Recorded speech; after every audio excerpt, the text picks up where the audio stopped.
रोना तो पड़ेगा। बोले क्यों? बोले अगर बेटा हो, बेटा ना रोए ना तो घर के लोग रोने लगते हैं। राम राम राम छोरा तो भजो लेकिन रोबे अब तक ना है, का भजो या को रोना तो पड़ जाएगा महाराज। ठीक है मैया मैं रोता हूँ। और भगवान राम ने रोना प्रारंभ कर दिया। और जैसे ही भगवान राम रोए ना तो पूरे अवध की सखियों को, अवधवासियों को पता चल गया ना कि भगवान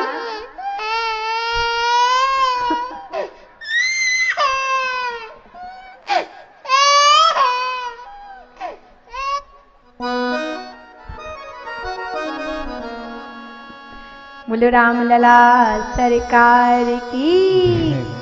भगवान ने रोना चालू किया, सारी सखियां आई। देखो पहले कृष्ण जी के जन्म के पहले राम जी का जन्म होता है ना, इसलिए आओ थोड़ा सा राम जी के में उत्सव मना लें। राम जी के जन्म में केवल ताली बजाना 2 मिनट, ठीक है? और कृष्ण जी के में धूम मचा देना। बोलो राधे राधे। कि आज दशरथ जी के द्वार बधैया बाज रही, दशरथ जी के द्वार बधैया बाज रही, राजा दशरथ जी के द्वार बधैया बाज रही।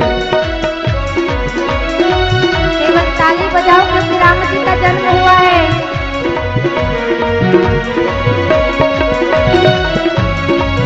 राजा दशरथ जी के द्वार बधैया बाज रही, राजा दशरथ जी के द्वार बधैया बाज रही, बधैया बाज रही, ओ मैया नाच रही, बधैया बाज रही, लो मैया नाच रही, बधैया बधैया जय हो, बधैया बाज रही, ओ मैया नाच रही, बधैया बाज रही, लो मैया नाच रही।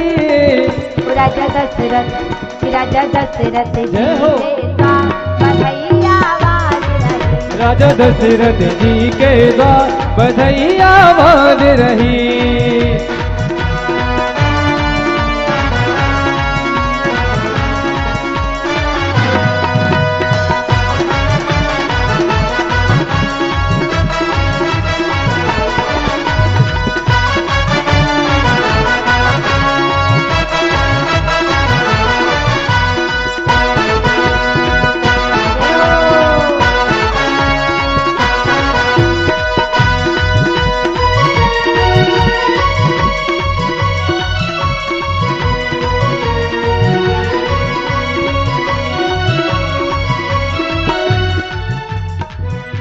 बधैया बाज रही, बधैया बाज रही, बधैया बाज रही, बधैया बाज रही, बधैया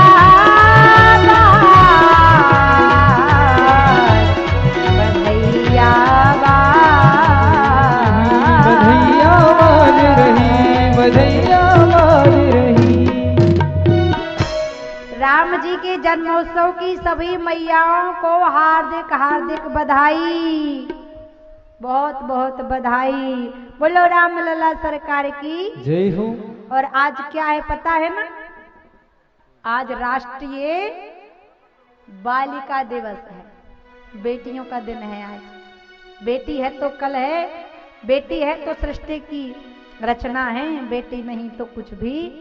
इसलिए सभी बहनों को राष्ट्रीय बालिका दिवस की भी बहुत बहुत बधाई। खूब पढ़ो, खूब बढ़ो, आगे चल के कलेक्टर बनो। बोलो राधे राधे। महाराज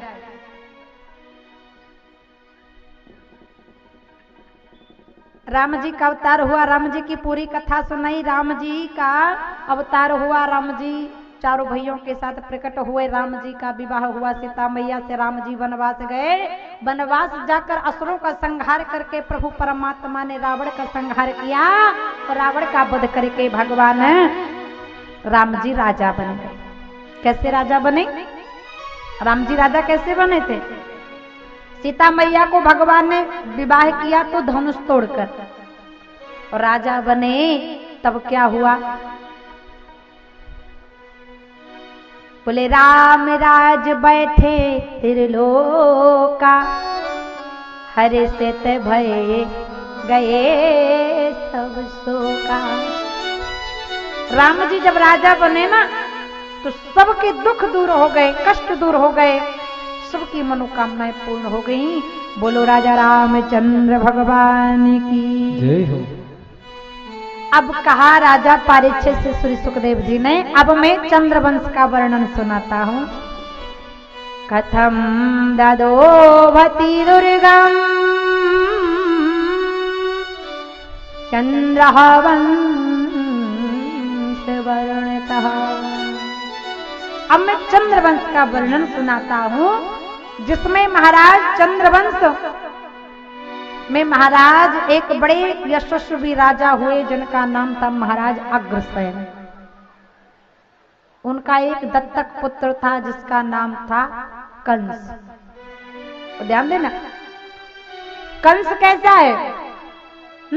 आज राष्ट्रीय बालिका दिवस है ना। अरे कंस तो खराब है ही, क्योंकि आगे चल के कंस माता देवकी के संतानों की हत्या करेगा।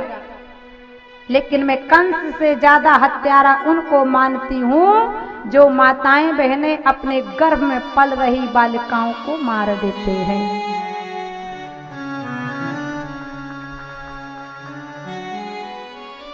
जो जन्म भी नहीं ले पाता, डॉक्टर के पास गए, पता कर लिया बेटा है कि बेटी, अगर बेटा है तो ठीक, अगर बेटी है तो महाराज हमें नहीं चाहिए। और उस नन्ही सी जान को जब डॉक्टर काट काट के बाहर निकालते हैं, उसका सिर काटते हैं, हाथ काटते हैं, पैर काटते हैं, गला काटते हैं और काट के निकाल के बाहर कचड़े में फेंक देते हैं, तो ऐसे माता पिता, मैं ये नहीं कहती कि बेटों की आवश्यकता नहीं है, बेटे ना हो। अरे अगर बेटे की आवश्यकता आपको अपनी चिता में आग लगाने के लिए है ना, तो बेटी का जब तक कन्यादान नहीं करते तब तक मोक्ष भी मिलता नहीं है।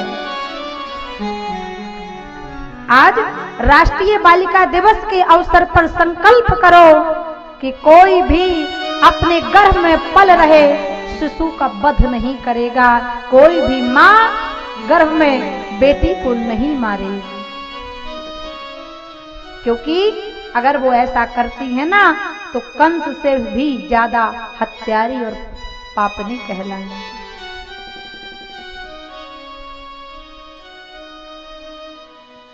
आज महाराज कंस जो दत्तक पुत्र है,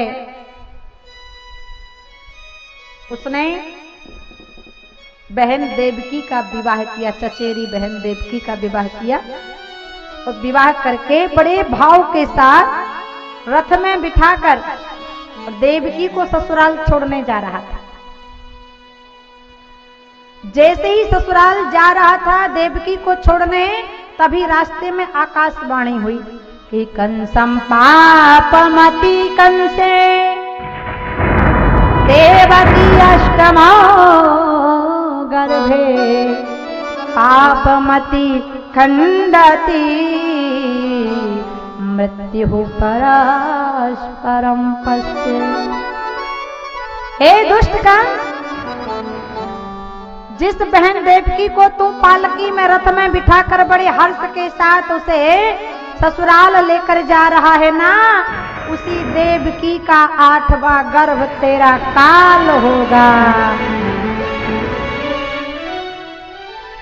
काल जैसे ही सुना, कंस की आंखें लाल हो गईं। फटाक से देवकी को केस पकड़ के घसीटते हुए रथ से नीचे फेंक देता है। अरे अगर देवकी का 8वां गर्भ मेरा काल है तो ना रहेगी देवकी, ना रहेगा 8वां गर्भ। मैं देवकी को ही मार देता। माता देवकी के केस खींचकर पटक दिया नीचे। महाराज वसुदेव जी ने कहा, अरे कंस, आप एक वीर पुरुष हैं, एक वीर योद्धा हैं, और एक वीर योद्धा को ये बहुत अशोभनीय है किसी एक अबला स्त्री पर प्रहार करना। आप देवकी को छोड़ दो, देवकी की जितनी भी संतानें होंगी मैं आपको एक एक संतान लाके सुपुर्द कर दूंगा, आप देवकी की संतानों को मार देना। कंस जानता था कि वसुदेव जी महाराज वचन के बहुत पक्के हैं, जो उन्होंने बोल दिया वो करेंगे, छोड़ दिया। पहली संतान हुई माता देवकी की, वसुदेव जी महाराज लेकर आए। वसुदेव जी महाराज ने कंस को सुपुर्द किया, महाराज ये प्रथम संतान है। कंस को दया आ गई। कंस ने कहा महाराज जी मुझे 8वीं संतान से भय है ना, और ये तो पहली संतान है, इसलिए आप इसे ले जाओ, मैं इससे कुछ नहीं करूंगा। वसुदेव जी बड़े प्रसन्न हो गए और माता देवकी की उस संतान को लेकर जा रहे थे कि नारद जी आ गए। नारद जी ने कहा हे भैया कंस तुम बड़े भोले हो, अरे तुमने देवकी की पहली संतान को क्यों जाने दिया?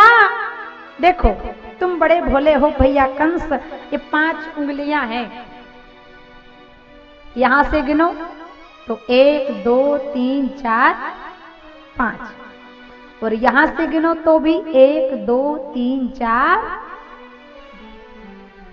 जिसको तुमने छोड़ दिया है वो भी देवकी की 8वीं संतान हो सकती है। मूर्ख और शंख दूसरों के फूंकने से बचते हैं। नारद जी ने फूंक दिया और कंस बच गया। कंस ने तुरंत बुलाया और माता देवकी की प्रथम संतान को दोनों पैर पकड़ के पृथ्वी पर जैसे ही पटका प्राण निकल गए। ऐसे करते करते 6 संतानें नष्ट कर दी कंस ने। 7वीं संतान के रूप में साक्षात माता देवकी के गर्भ में संकर्षण क्रिया के द्वारा बलभद्र बलदाऊ जी महाराज को मां रोहिणी के गर्भ में स्थापित किया गया। और 8वीं संतान के रूप में, अब सभी लोग शांति का परिचय देना क्योंकि कन्हैया आने वाले हैं। 8वीं संतान के रूप में भगवान श्री श्याम सुंदर ठीक 12 बजे रात में माता देवकी की गोद में प्रकट हो जाते हैं। बोले वासुदेव भगवान की। वासुदेव जी महाराज प्रकट हुए। माता देवकी ने भगवान की वंदना की, भगवान से कहती हैं भय प्रकट कृपाला दीन दयाला कौशल्या हितकारी हर्षित महतारी मुनि मनहारी अद्भुत रूप विचारी। भगवान ने कहा हे माता देवकी मेरी स्तुति मत करो, अब तो मुझे गोकुल में नंद रानी यशोदा के बगल में ले जाकर सुला दो। वसुदेव जी महाराज ने कहा महाराज ये बेड़ियां लगी हुई हैं, पहरेदार लगे हुए हैं, हम कैसे बाहर जाएं? भगवान ने कहा चिंता मत करो, आप तो मुझे अपने सिर पर बिठाओ। और जैसे ही भगवान को सिर पर बिठाया सारी बेड़ियां खुल गईं। सैन्य थे, द्वारपाल थे, सब सो गए। और वसुदेव जी महाराज भगवान श्री कृष्ण को और टोकनी में रख के, सूपा में रख के, सिर पे रख के गोकुल की ओर चले जा रहे हैं। और जैसे ही गोकुल की ओर गए, बोलो कृष्ण कन्हैया लाल की, वृंदावन बिहारी लाल की, बाल कृष्ण भगवान की। वसुदेव जी महाराज भगवान श्री श्याम सुंदर कृष्ण कन्हैया को मथुरा से गोकुल ले जा रहे। रास्ते में यमुना महारानी मिलती हैं। यमुना जी ऊपर हो जाती हैं।